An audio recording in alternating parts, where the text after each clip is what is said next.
Alright guys, welcome back to VALORANT News. Group A at the Africa TV League has come to a conclusion and Sentinels emphatically get out of their group in a very impressive way. Taking down PaperX a couple of days ago, doubling that up with a victory over DRX, two powerhouses of the APAC region. Sentinels have taken down back-to-back within the last couple of days alone. TenZ Omen, especially with some phenomenal moments here. TenZ Omen setting new standards for the way to use this agent. So much to dive into today. Very much intrigued to your thoughts in the comments below. Hit the like button if you enjoy. Subscribe if you're new as always. I would greatly appreciate it. Apologies for no content yesterday. I tried to get a video out, but I was in a hotel, had to check out at a certain time, and I have a Formula 1 channel as well. That had to take priority because there was madness going on yesterday. And the way this tournament works, time zones from the UK, it's sometimes a little bit awkward when I usually try and make the content. Doesn't mean it's awkward though today because Sentinels got the job done in the very first time of asking. These were Platchat's predictions on winners of the tournament, which is going to be really interesting. I mean, look, all of these three teams from the same group, and well, only two of these teams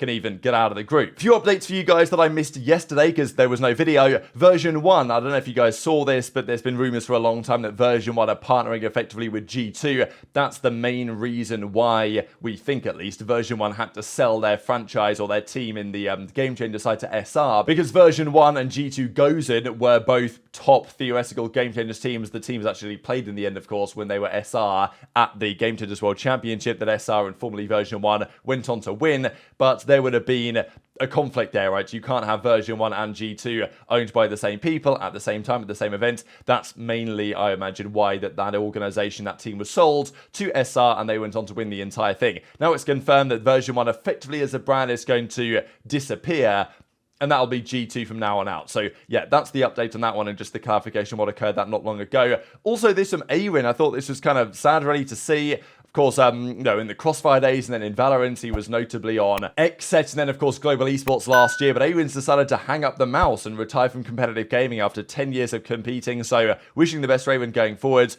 Talks about what he's looking to do going forwards. And he says he's been struggling with kind of complications following, an alternative to maybe, I don't exactly know what PRK is, but it's some form, I guess, of laser eye surgery. And there's been some complications that have affected him. So yeah, that's really sad to hear about. But pretty sad because a very important part of that XSET team and was on GE fighting for 1 year, and then of course that's unfortunately no longer going to be the case. Also the confirmation of what we all predicted, that Evil Geniuses have dropped their Game Changers team. I mean, this is the most easiest thing to predict of all time really with EG, the way things have gone, but that's official confirmation that after the World Championship they bowed out without winning a map, I believe, but one of their players, Keen C, was dropped shortly after the qualifiers due to some drama, so they never really had the team that they wanted. But they weren't going to keep anyone anyway, because let's be honest here, they have to try their best to hold on, I suppose, to what's going on right now, and we still don't really know what the future is of their roster or of potentially NRG that might acquire some of their players. So let's talk about Sentinels really and what's going on in the Africa TV League. Here's Zelsis hyping up the crowd,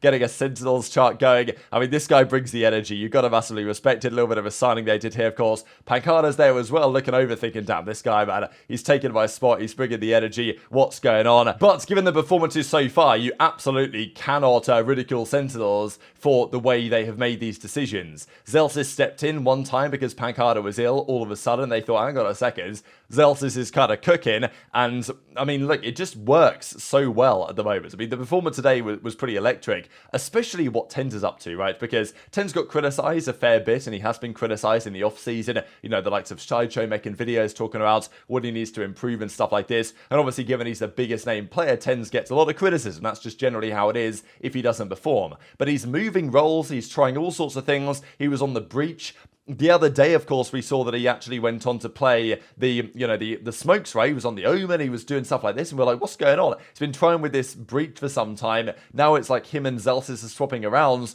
What are Sentinels cooking? Turns out they're cooking pretty, they're chefing out something pretty special, and we'll see that here in a second. Now, yesterday's big game really was Edward Gaming versus T1, where Edward Gaming go down. Now, I will say for the Edward Gaming side, yes, they are a great team, but they have played so much VALORANT. I mean, it's actually absurd. Every week or so, I swear, I'm on this thing talking about, oh, Edward have just won another tournament. Like, they played all the Chinese tournaments, or the China Evolution Series, or whatever it's called over there. They won, like, all the splits of that. But they're playing so many games. I mean, these guys have not stopped playing matches Champions is over, let's say, and they're still banging out games like week after week. They're still playing so much Valorant. So now they've got to fly to Korea and play a big tournament. It's like, I don't think that was ever really going to end well. But nonetheless, nothing to take away from their opponent's T1. Again, controversial, right? When T1 signed their roster, especially with Rossi, people were like, what are these guys thinking? What are they doing? And Carpe, actually, Autumn says, the coach of the team, that he's the IGL. And that's been, okay, Autumn does like to joke around sometimes, but I think this is true. That's the rumor anyway, that Carpe is doing the IGLing for T1. But yeah, 2-0 over Edward Gaming. This was not an expected result, but as I say, with Edward just probably feeling pretty burnt out, and T1 honestly looked really impressive though. I mean, like, Xscud of course comes in.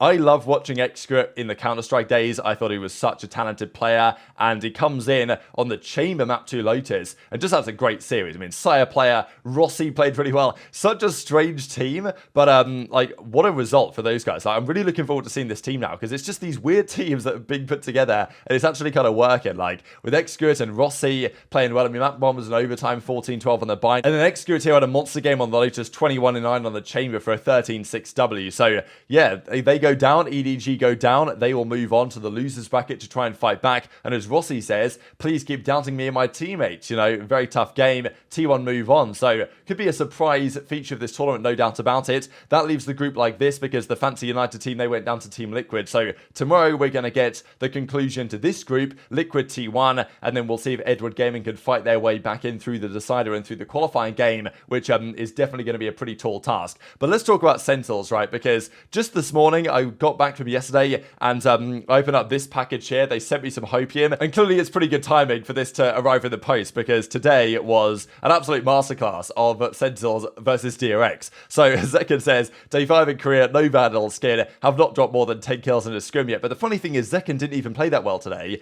and still the result was pretty emphatic. So this was some of the watch parties going down. It's kind of funny in a way that they're trying to do it as a proper watch party, because usually they just, you know, the full screen is the matches. But because it's on the Africa TV League, also Twitch is like shutting down in Korea. So they kind of want to ensure that they're not really just ripping the content that they're trying to watch party. It's just kind of funny, right, to just look at the incredible technology we have here with Tarek and Som and FNS all watch partying this game. But as we can see already by this result, it was looking rather good. So I'll just share this one, by the way. Bit of a halfway here for the DRX boys that actually looked like it was going to work out. I mean, Sen have got the spike down, all the kills are coming through, Sassy goes down as well, and Zeltis in a 1 versus 5 here. But he gets the kill through the smoke, he only gets 2, but that's enough to stop the defuse coming through, and he technically clutched a 1 versus 5 there, which is kind of crazy. That technically was a 1 versus 5. So Sin win the map 1 bind.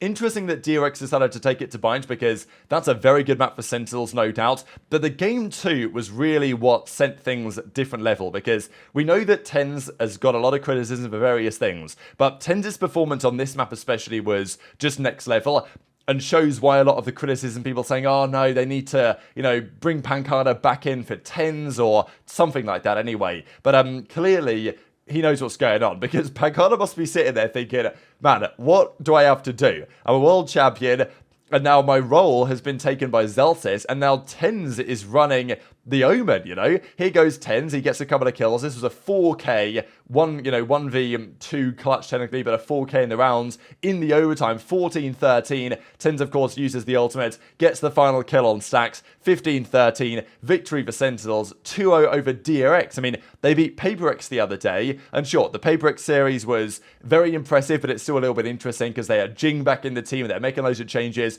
but, you know, DRX are here with their full team. They ain't messing about. They're trying to win, and, you know, they've come in here, Sentinels, and so far, they've defeated both APAC powerhouses, DRX and PaperX, back to back. And as I say, Zekin really didn't have a particularly good series. I mean, okay, Buzz was great as he always is, but Zekin was kind of getting raised stiffed hard. I mean, you know, 146 ACS, 25 kills over the couple of maps, but TenZ run the Yoru map 1 on the binds, where they won 13-8, and that worked pretty well, but it was Zelsis with a great map on the Brimmy, and then on the map 2 split, TenZ just took over. 32 frags going into a double overtime that TenZ closed out with the clutch that we just saw on the Omen, and it's like, Okay, Omen is a very powerful agent, we know that, but the way TenZ was using the Omen was almost like, it was almost entering with the Omen, going to certain spots, teleport out, and, we know that Omen is strong, his kit is very strong, but we've known that for some time TenZ has been working on the Breach, right? He was using the Breach quite a lot, and it was Xelsis who was using the Smokes agents, and okay, he still run the Viper here,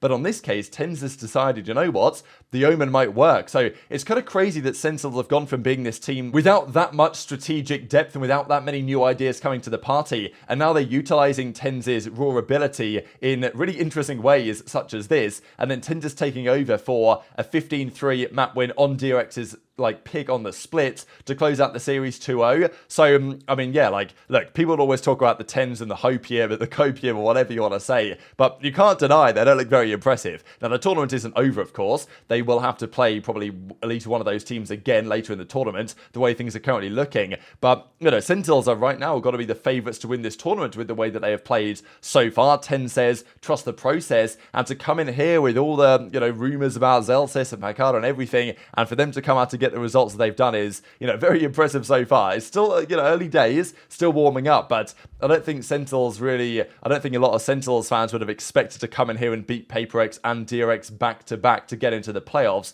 very comfortably indeed. So those that do have, massive hopium or whatever for Sentinels' success this season will be thinking like, damn, it's looking good so far. So PaperX versus Full Sense as well, just to see how that one's getting on. I'll hit the refresh because map 1 was actually kind of wild. It was a 2-0 in the end, actually. Again, though, Jing came in for both maps he played. Forsaken actually was swapped out here for Device. So they've made some interesting moves here, PaperX, I'm not going to lie. Map 1 was a ridiculous overtime, though, 18-16. On the Haven, and then on the Sunset, it was a 13-6. So yeah, Sunset and PaperX seem to go pretty well together because, of course, they beat Sentinels pretty comfortably on that just the other day. But Jing in for both of these series. So yeah, PaperX still very exciting to see, but wow, what a performance from Sentinels so far. As DRX say, they won't just be winning Champions 2024. But hit the like button if you enjoyed, subscribe if you're new, take care, and I'll see you next time.